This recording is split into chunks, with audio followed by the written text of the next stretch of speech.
conversation, you know, so if y'all want, you can tell some other folks to go on YouTube, type in New Orleans Workers Group, and be able to get this talk as well as our previous forums and discussions that we've had.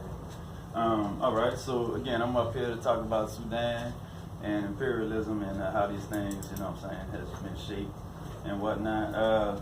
So I'm just started off, and again, it's always feel funny being up here and talking and whatnot, man, because you know, I'm a teacher and I'm up here, you know, I'm talking to adults now, I'm normally talking to students, and it's a little different, like the fact that everybody's paying attention, all the eyes on you know, the students, you got them damn cell phones, you got to fight them on that. But it's all good, you know what I'm saying, you know. It's all different folks, different strokes, but the same sort of message and whatnot, maybe just a little different verbiage that I use. And I ain't got to be like, hey, you back there. It will be you too. But anyway, so the first off, the main purpose of this talk is to emphasize the working class people that instead of responding or being reactionary to a particular kind of policy or action taken by whatever capitalist regime is in charge, we should be taking a fight against imperialism itself. So, you know, I'm going to be talking about Sudan, Comrade Joey's talking about Iran. You know, there's issues that happen in Venezuela. The U.S. is in Venezuela. The U.S. is in Iraq. Then Afghanistan. They got over 800 military bases across the globe. You know, by far more than any other country. You know, it ain't even close. And so again, rather than us getting bogged down on every little particular, of course we got to be wary of it. But you know what I'm saying, we got to just take the fight to imperialism and capitalism itself. You know what I'm saying. So if y'all don't remember nothing else, you know, all the particulars here. You know, that's the macro, you know, that make sure that we understand and push forward on. And now with the Sudan in particular, and you know, the fact of the matter, so Sudan is a Arabic name, it's an Arabic word for the land of black people. And so they have an intimate connection with Egypt. You know, it's healing from the ancient civilizations in Africa, where they talk about Songhai, Mali, and Kush. You know, they deriving from Kush. And they also known as the land of the Nubian people. So, you know, next time you call one of the sisters, you know, my beautiful Nubian queen, you know what I'm saying, know that where that's coming from, deriving from the people that's, you know, the descendants of Sudan and of the Kush Empire and whatnot. But we got to realize that there's a nexus every time people of color rise up globally. Realize, so, you know, and why this matters to us, especially as black folks in this country, the fact of the matter, whenever black folks or people of color rise up anywhere in the world, it's a problem for the white ruling establishment, the capitalist establishment. They try their best to squash it immediately. You know, we always think of COINTELPRO involving the Black Panthers and whatnot, and involving, you know what I'm saying, the civil rights movement and how the government spied on them. But it was actually started in 1956 as the Vietnamese people were overthrowing their French colonies. And so what the government started doing was they officially began spying on black workers in factories, and they targeted black workers that had justifiable discontent with the system. You know, so again, as the Vietnamese people were pushing the French up out of their country, you know, the U.S. then started spying on the black folks here, which I mean, it was doing already, but within official capacity, they got, you know what I'm saying, papers and whatnot and investigation that you can look into about that, where it was like, hold on, man, they're doing something over in Vietnam, let's make sure that they don't do nothing here. And we also want to dispel the notion of how the white mainstream media covers things about people of color. Like, you know, like the way they're phrasing and you know, different verbiage, but so many words that like, there go those crazy Africans and Muslims, you know, the uncivilized people, you know, doing something crazy, and that's the way a lot of people interpret it too, you know what I'm saying? They interpret it, oh man, it's crazy over there, I ain't going in the Middle East, I ain't going in Africa, you know, like it's just backwards over there, because again, that's the way the mainstream media sells it to us. And another overriding factor we got to realize is once imperialism gets into any country or anywhere, that the people there are no longer making decisions in regards to what's best for their nation and its people. It's now made by the imperialists and the evil calculations for profit and their for-profit motives. You know, so the control of everything that happens in the country is taken away from the people and put in power by the imperialists. They are then dictating where this country is going to go and going to do. All right. Some other things about the the Sudan in particular. It was the largest country in Africa. Now, you know, but in 2011 they had split and it became the South Sudan and Sudan. Just the geographical size is about 1/4 of the continental United States. So again, just saying that to give people some context. You know, it's a large place, right? They're rich in iron ore, cotton, copper, gold, silver, sesame seeds, chromite, and of course oil. You know, I think everybody gonna know that, man. You know, whenever you got oil somewhere, the U.S. is gonna be around there hovering. You know what I'm saying? Like, I gotta get that. And so also the Sudan, they were colonized by the British. You know, again, keep in mind when they had the Berlin Conference in 1884. You had where Britain got from Egypt, you know, in Cairo, all the way down to in South Africa and whatnot. And Sudan was part of that. And now these slick motherfuckers, what they'll tell you is, oh, you know, we didn't colonize Sudan. Egypt colonized Sudan, which Egypt was colonized by who? Britain. You know, so it's all a bunch of hocus pocus BS that they'll sell you, but you know what I'm saying, realize that this thing and the problems and the conflicts, they're gonna try to say it's Islamic fundamentalists, it's you know, African traditionalists, and all these sort of things. And you know, don't get me wrong, those are conflicts and whatnot, but it's the fundamental baseline is poverty, and you know, it's extracting the resources, and it's causing that discontent amongst the people. And they'll just use those different religion, gender-based things, racism as a way as tools to divide the people. You know, same thing they do here amongst the working class. So as we go into, you know, why it matters to us here, realize that we, the working class, have to care so we can actively deny the imperialist the ability to colonize at will. We have to fight for the right for nations to determine their own will. And a way in which, you know, something that the U.S. does and other imperialist countries, they make like a, you know, this is, me and Gav was going over this, like a checklist that the imperialists like as far as the rulers that they put in place. You know, so first one would be, are you authoritarian and genocidal? Check. Do you hand over the country's resources to big businesses? Check. Do you and your regime get rich as the people you're supposed to be representing get poorer? Check. Do you take out predatory loans with the IMF and international loan sharks? Banksters. Check. Do you restrict media and deny the people an outlet to protest? Check. So, you know, as you look around the world, you got where that's like a authoritarian checklist, you know, that the ruling class likes to put in place to basically, you know what I'm saying, subdue any rise of the people, right? And so if you got all those things, then you cool with the U.S. and you cool with the global capitalists, you know. And I was saying, God bless you, that's my bit of truth. So just to get into it, some of the notable events you had where in December 19th of 2018, Sudan started implementing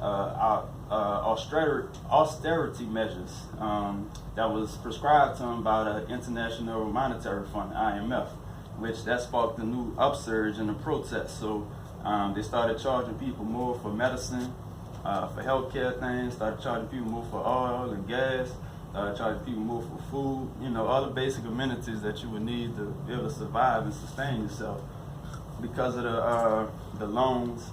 And now when the IMF suggests these austerity measures, that means cutting social aid programs, you know, all the things that we fight for actively on a daily basis. They just start cutting these things. It's not unique to the Sudan. They did this in Greece, you know, they did this in Italy, they did this across the globe, you know what I'm saying, everywhere. Like, this is just a standard practice that they do. And that's a way in which we call like neo-colonialism, you know, in which you then able to subdue and keep a group or a nation of people, you know, oppressed and hurting and fighting for every single little piece of crumb that they could get, you know.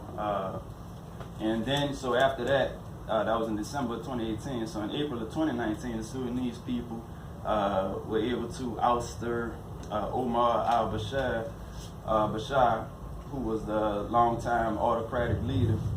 He was there for about 30 years, you know what I'm saying, from 89 to 2019, he was in power. And so that, and with the ouster of him, you know, again, this is almost like, you know, where the Arab Spring in 2011, it didn't die out, you know what I'm saying, it just transferred from, whether it was Yemen, whether it was, you know what I'm saying, here in Sudan, what happened in Algeria. You know, there's a couple of different little protests happening, mainly northern Africa and whatnot. And so after they ousted him, then the Sudanese military junta announced that they're gonna become the provisional power for the next 2 years until an elected government is chosen. And so, as you see, just like within Egypt, you had the ouster of a military dictator, but then the military just takes power, right after, which is still problematic for the people. Because again, their main point is just to keep everybody in line, you know what I'm saying? And so the crucial difference between the Egyptian and Sudanese cases is the Sudanese Muslim brothers are unable to foster illusions about their country's military, whereas in Egypt they were able to sort of, pull that wool over the people's eyes and tell them it's not going to be as bad with the military in play. But the Sudanese people already know what time of day it is. And so the Sudanese population is less likely to be duped, so they know that the military, because they know that the military has the backbone of al-Bashar's rule, you know what I'm saying? They were the ones listening to all his orders. So if you get rid of the dude that was giving the orders, but then you just put in the people who's following the orders, the same thing is going to happen.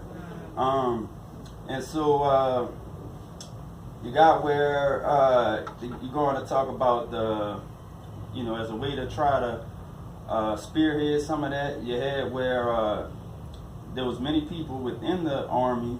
There was a fear of the revolutionary contagion that started spreading amongst the troops, and soldiers joining the demonstrations and defending them against the regime's thugs and other repressive corps. So there's a couple of the military dudes who were helping, and because remember, they all still working class for the most part, and if they don't get all of it, we got to be able to communicate with them too, just like here.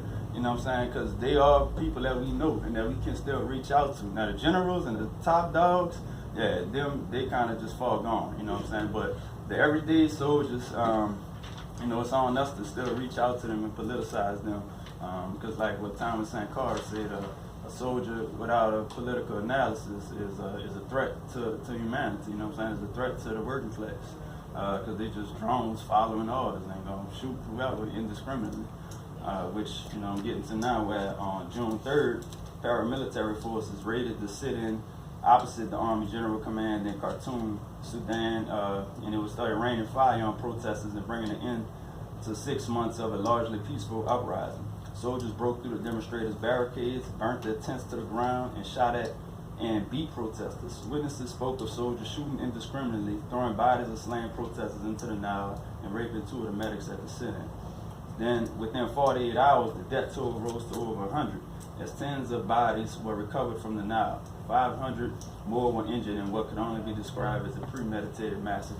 And again, the purpose of that was to be able to squash the sit-in and the uprising, by just straight brute force, and intimidate the people. Imagine us, we like 1,000 deep on Canal Street, and then they kill 100 of us, It's going to get people shook up, Like, especially as you're not used to that, as you're not used to seeing people killed and dying right there in front of you, and, you trying to, it creates chaos, It creates a real heartfelt moment and really tests your, I haven't experienced it myself, but I would assume that it really tests your character and your inner core beliefs, your political analysis on things as to whether or not you continue to go forward, which the people here are still doing, even amongst that oppression. And you even had where there was a guy that was there, Mohammed El-Anin. He was a resident of the surrounding neighborhood, as well as the Sudanese activist and PhD student. He gave us a first-hand account. So what he talked about was the RSF, which is the Rapid Support Forces. I'm going to get to them a little later. They came around in 3 or 4 trucks in the Transitional Army. So that's the army that was put in place. You got the RSF, they just a bunch of goons. And you got the Transitional Army, who's supposed to be the ones that's in power. But the army, they just kind of moved to the side and let the RSF, the goons, just do whatever they wanted to do, They started killing people within the village. They tore down their barricades. The RSF also raided 3 of Khartoum's hospitals, shooting at wounded protesters who had been brought in for treatment. And at another hospital, the soldiers forced 50 wounded protesters to evacuate after shooting and arresting one of the doctors who had been a part of the medical team at the sit-in. So again, they started targeting doctors and whatnot because, you know, the doctors are the ones that's there to help revive some people that's hurt. So if you take out the person that's doing the reviving, you're gonna have more deaths on your hand and more trauma, more traumatic experiences for people that would then, with the hopes to discourage them for continuing forward in their revolutionary efforts. In a further show of the forcing lockdown, the military imposed an internet blackout, crippling most online and phone services across the country. Internet blackout is still long gone, and Khartoum, as activists have explained, is essentially under military occupation. So again, imagine, beyond just us being able to communicate as protesters, you know, because a lot of us use social media as a way to interact with folks. You know, beyond just that, you also have the people, you know, their livelihoods are based on the internet. Whether you talk about checking and banking and things of that nature, whether you talk about hospitals and needing the internet for, you know what I'm saying, whatever reason to help people live and survive, you know, making orders, getting it to and from places, getting directions. There's a myriad of things beyond just social media that we have to use the internet for, that we become dependent upon, which, you know, should be a message to us as well, to be able to continuously communicate even via without the internet, because realize that that's a practice that they've already done here and that they will do in the future. Not to mention, even if they didn't shut it down, they definitely use it to spy and to know everything, you know what I'm saying, that the people who would be fighting any power regime, they're spying on everything that they're doing anyway. So that's something that we need to keep in mind as we move forward in our work. And like I said earlier, the aim of the massacre and the crackdown was to disperse the revolutionaries in the central city and crush the people's demand to wrest power from the military. So who's the people that we would be on the side of, you know what I'm saying, the people that, if we were there, you know, this would be the equivalent to us. So realize, first off, just like with us, the revolution sprang not from the opposition parties, but from the masses of the Sudanese people in new formation. So it ain't gonna be no damn Democratic Party or, you know what I'm saying, nothing of that nature.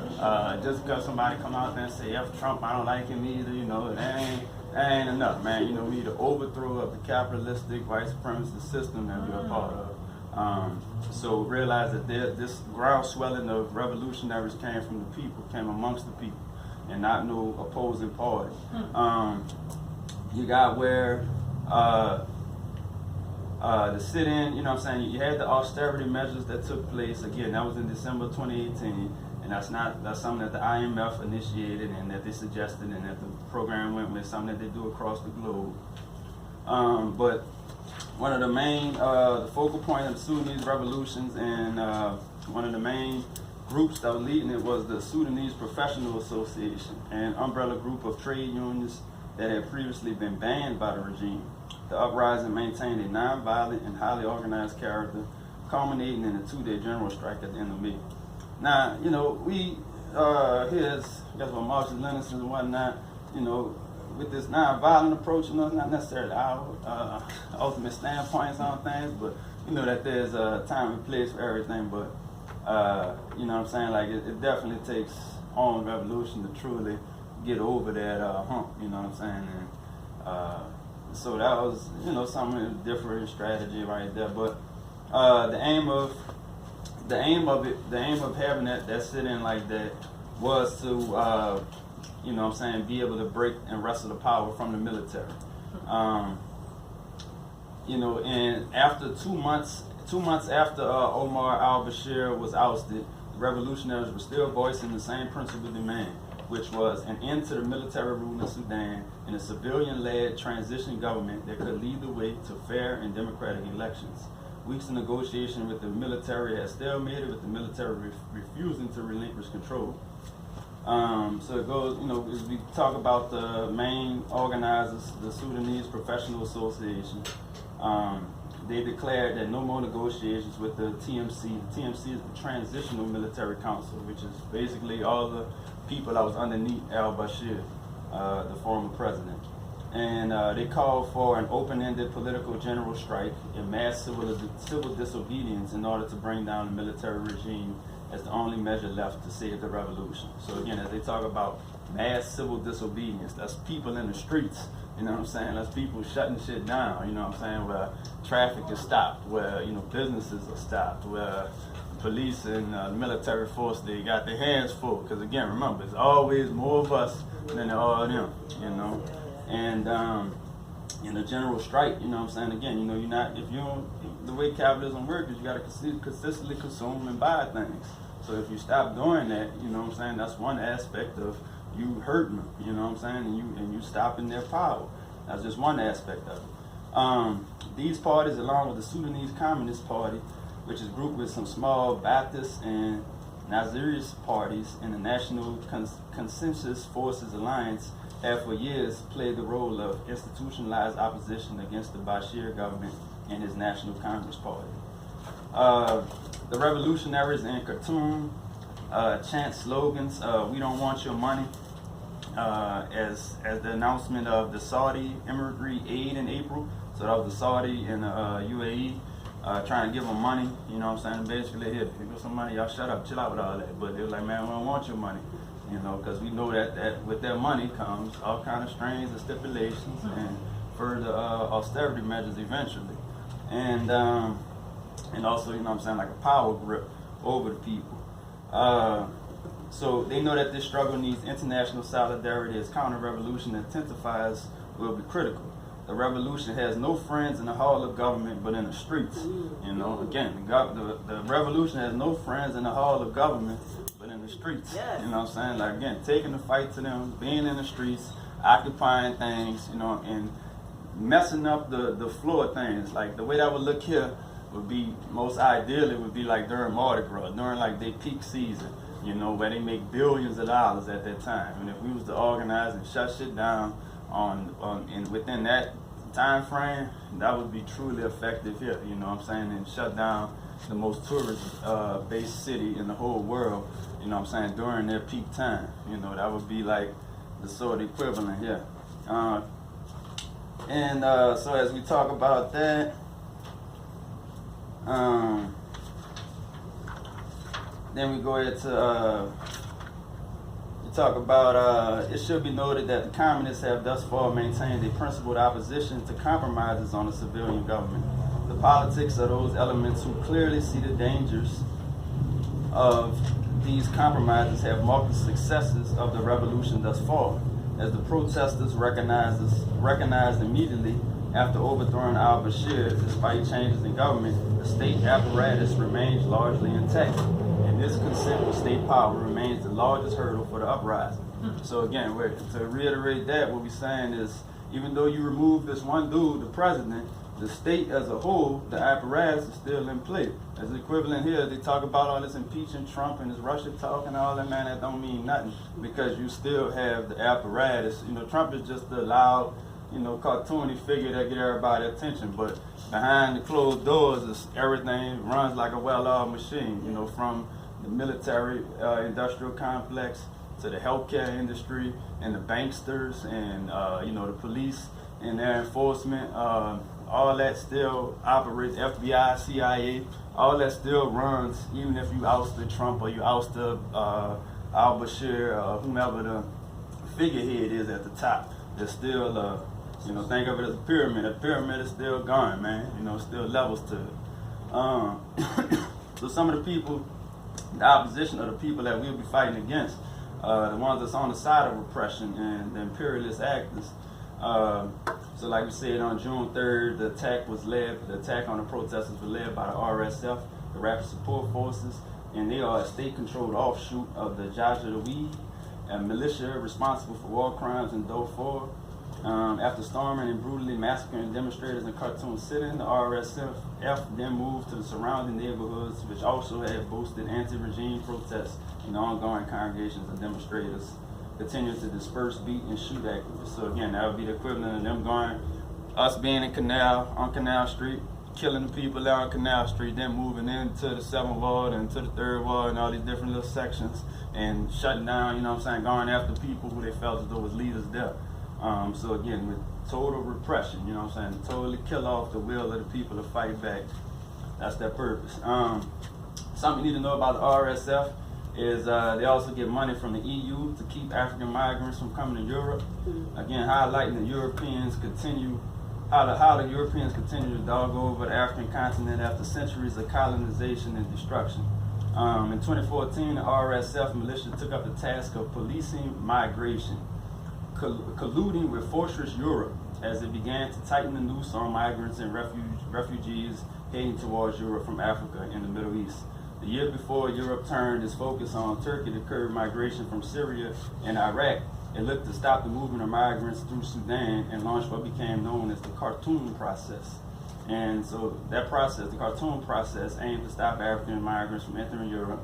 The RSF was deployed to prevent migrants from coming across Sudan's borders, and they were tasked with arresting and deporting hundreds of migrants. They were paid $250,000 to criminalize migrants in response to Europe's bidding.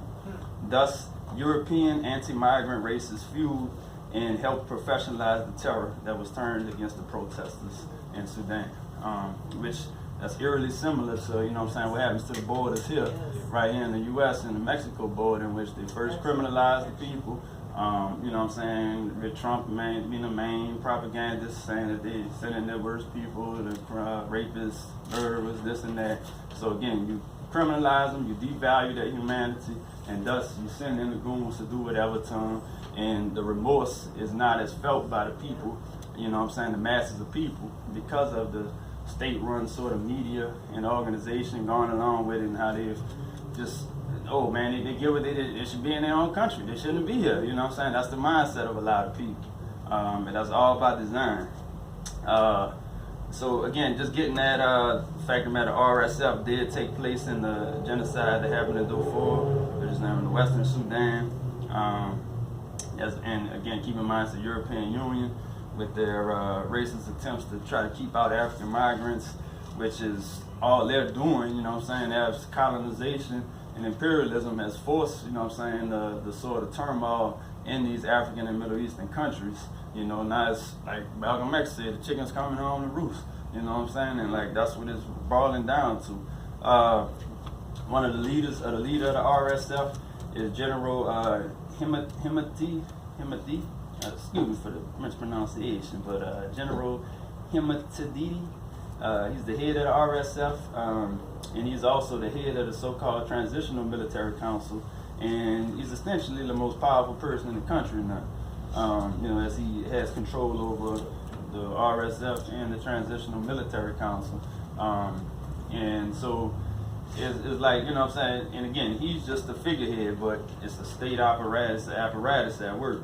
Now keep in mind him, General Himatid, and another guy had attended a series of meetings convened by the Saudis in Mecca with the Arab League and the Gulf Cooperation Council. And Burham and Himadi have long standings in with ties with Saudi Arabia through the participation in the Saudi-led war in Yemen that has plunged that country into a humanitarian crisis. The Saudi-UAE coalition has used Sudanese soldiers to outsource the war on Yemen, diminishing the number of Saudi lives lost and thus dampening internal dissent.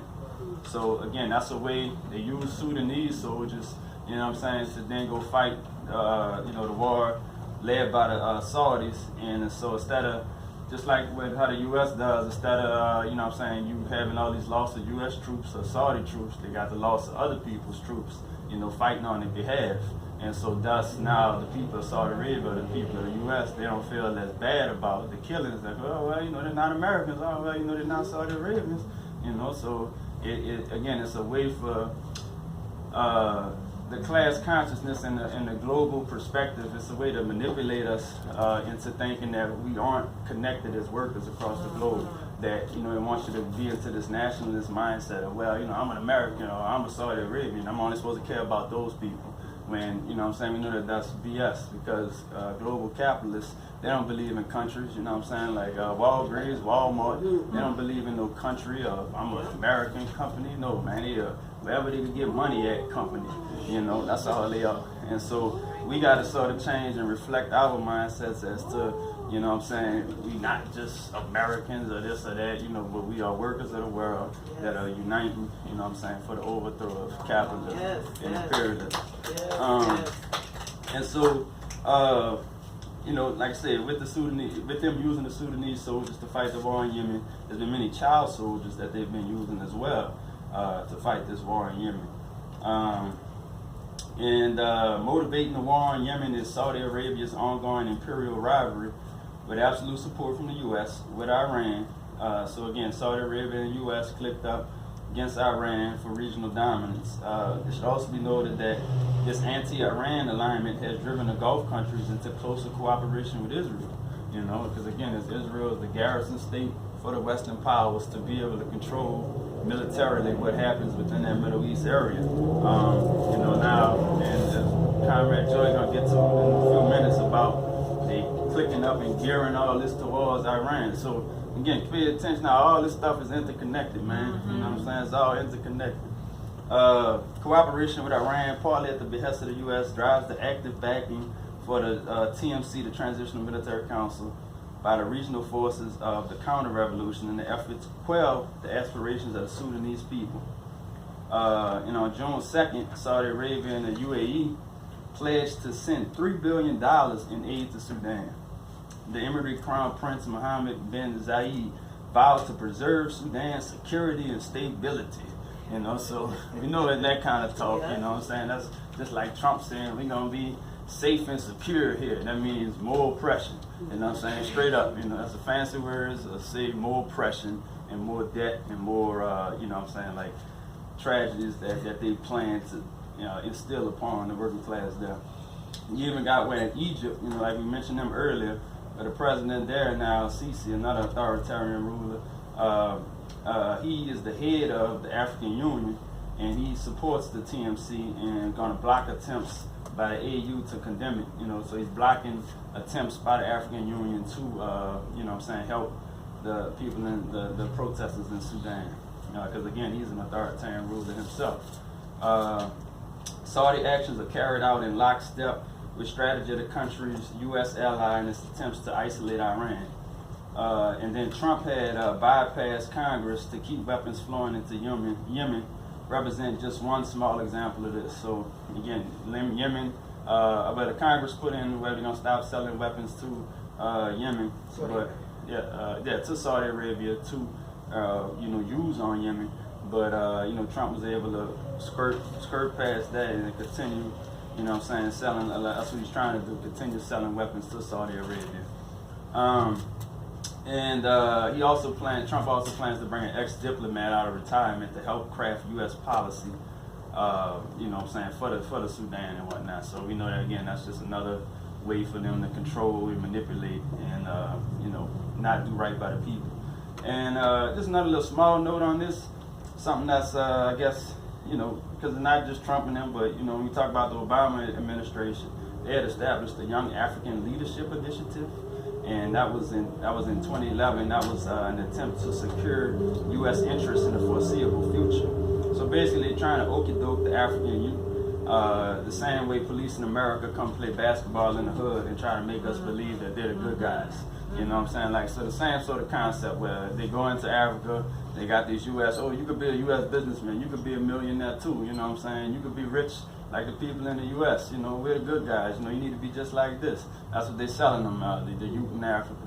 And again, like when I read that, it immediately made me think of, you know, when the police, and they show these viral videos of police playing basketball, you know, with a bunch of little black kids in the hood and whatnot. And, oh, you know, that's supposed to be their friends. They're good guys. Look at that.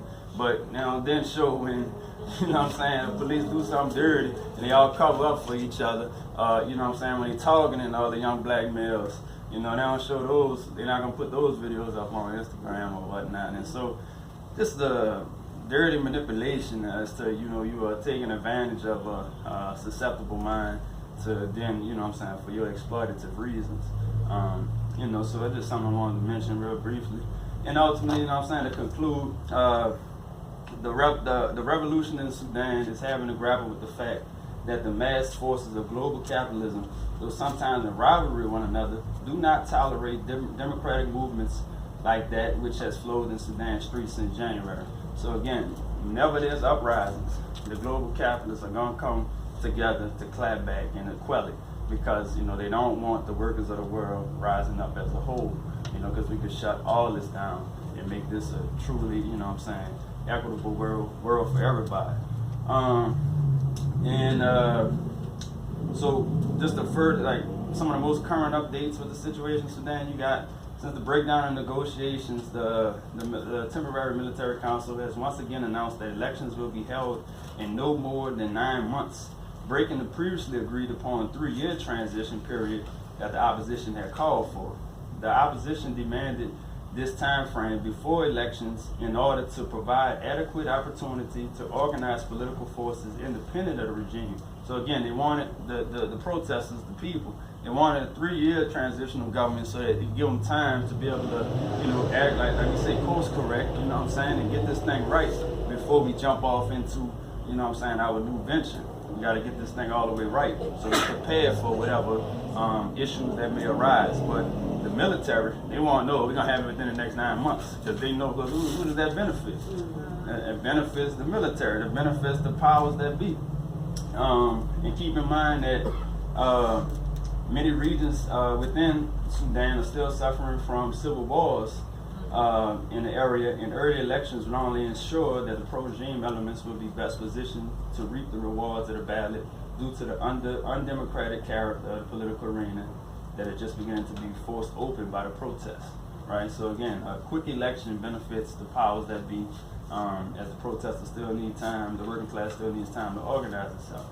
The protesters' response to the massacre has been how to reorganize the ways they shall stand up against the oppression, not retreat. You know, so they aren't backing down, even amongst, you know, their people being killed and slaughtered in the street. That hasn't stopped them. There are currently civil disobedience campaigns being called by organizers. Social shutdown has cleared the streets in response to the call to stay home. And within the working class, sections of all workers have taken up the strike as well. The strike and civil disobedience would also mean an organized boycott of the elections should the military continue unilaterally to pursue them. You know, so they plan to boycott the elections if the military does force it on them within the next 9 months. In spite of the terror, there are people still building barricades. They risk their lives and they get terrorized. They go home for a few hours and they go back and rebuild the barricades. So it's a case of where they're continuously fighting and continuously risking their freedoms and their physical safety by going in and out of the streets as a way to stand up against the military. And ultimately, the determination and political will expressed by the coming round of general strikes and civil disobedience are essential. And although it's underreported, the promising development of neighborhood revolutionary councils offers hope, and their growth and regroupment will be essential. So again, it's on us to continuously provide support for them in whatever capacity we can, if whether it's us getting the information out to the people, because this ain't gonna come from ABC or CBS or any of them big dogs, nothing like that. You know, it's gonna come from Workers' Voice newspaper, Workers' Voice radio. You know, from us posting, you know, substantive things on the internet. Us talking to people, you know, us going to work sites. Like, shout out to the comrades who this week went out and handed out those flyers you see on your seats, you know, about the Iran conflict, and giving them to workers and educating them on it, because it's us, the masses of the people, that's going to stop all this. You know, not no savior in the sky, not no one person, one single entity, but the masses of people. And so I conclude with that, and workers of the world unite. Look,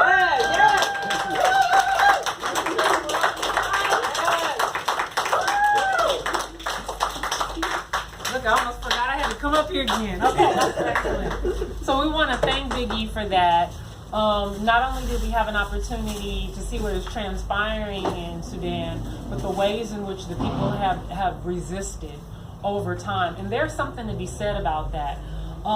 You know, as we think about resistance, we know that resistance comes with a response to it. And it's important for us to recognize that, not from a place of fear, but from a place of motivation and inspiration, that what's necessary is for us to be collectively organized. And no one of us can fight this kind of repression, but collectively, when people resist, we know at the end of the day, historically, any progress that has been made has happened as a result of that kind of resistance. And so then when you think about a place like Iran, who has received attack after attack after attack after attack for their level of resistance, the question is, how have they been able to maintain thus far? And there are some lessons to be learned from them. And now we want to bring forth our next comrade to take us a step further as we think about and we really process